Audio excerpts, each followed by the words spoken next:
Lepas tu Voke mula perform. Sebab aku rasa macam dia dah mekanik tua, tapi surprisingly dia masih lagi tajam. So itu dah buat macam okay lah, tim ni bagus lah, tapi tak lah aku kalau letak dalam top 5.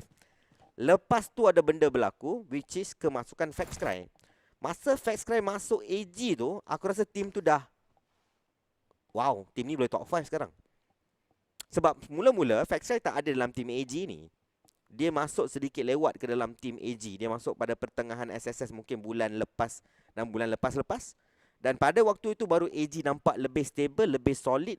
Dia macam lebih complete, firepower ada, strategi ada, pemain depan ada, pemain belakang ada. Tapi itu pendapat saya lah. Tapi aku rasa diorang dalam kedudukan agak baik sejak kemasukan. Dah masuk, mantap dah 40k like. Okay, next target kita 55k. Jangan lupa. Okay. Tapi untuk saya selepas kemasukan Fax itu yang tim ni nampak lebih kemas secara overall. Itu pendapat saya tentang tim Ayam Gepuk. Ciwi sekarang ni tersekat pula dalam kereta Ciwi. Ada 1000 orang tengok kau sekat kereta kat sini Ciwi. Alamak Ciwi.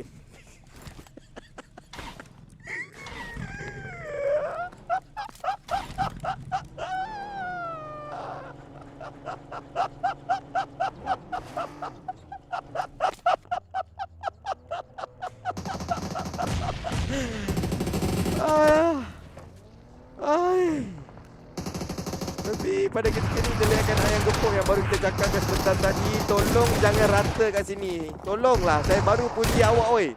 Okey, dia menang. Dia menang guys, dia menang.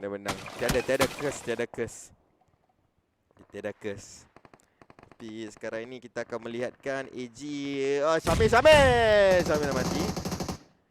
Tapi All Star sekarang ini akan ditunjukkan kepada anda. Berlawan dengan tim AG. Smoke akan dibaling. Kill akan didapatkan juga pada ketika ini. Syamil yang akan terbunuh.